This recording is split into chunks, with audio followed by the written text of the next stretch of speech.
Lecture du livre de la Genèse. Le serpent était le plus rusé de tous les animaux des champs que le Seigneur Dieu avait fait.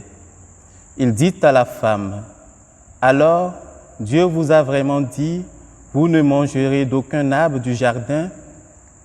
La femme répondit au serpent, « Nous mangeons les fruits des arbres du jardin, mais pour le fruit de l'arbre qui est au milieu du jardin, Dieu a dit, « Vous n'en mangerez pas, vous n'y toucherez pas, sinon vous mourrez. » Le serpent dit à la femme, « Pas du tout, vous ne mourrez pas. Mais Dieu sait que le jour où vous en mangerez, vos yeux s'ouvriront et vous serez comme des dieux, connaissant le bien et le mal. » La femme s'aperçut que le fruit de l'arbre devait être savoureux, qu'il était agréable à regarder et qu'il était désirable cet arbre puisqu'il donnait l'intelligence. Elle prit de son fruit et en mangea. Elle en donna aussi à son mari et il en mangea. Alors leurs yeux à tous deux s'ouvrirent et ils se rendirent compte qu'ils étaient nus. Ils attachèrent les unes aux autres des feuilles de figuier et ils s'en firent des pagnes. Ils entendirent la voix du Seigneur Dieu qui se promenait dans le jardin à la brise du jour.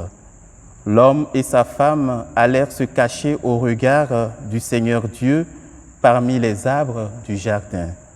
Parole du Seigneur. Évangile de Jésus-Christ selon saint Marc.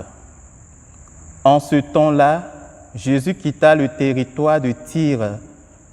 Passant par Sidon, il prit la direction de la mer de Galilée et alla en plein territoire de la Décapole.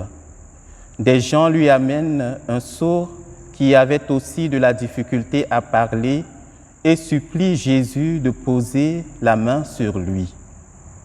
Jésus l'amena à l'écart, loin de la foule, lui mit les doigts dans les oreilles et avec sa salive lui toucha la langue. Puis, les yeux levés au ciel, il soupira et lui dit « Ephata », c'est-à-dire « Ouvre-toi ».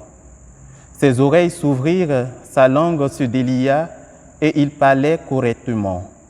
Alors Jésus leur ordonna de n'en rien dire à personne. Mais plus il leur donnait cet ordre, plus ceux-ci le proclamaient. Extrêmement frappé, il disait « Il a bien fait toutes choses, il fait entendre les sourds et parler les muets. »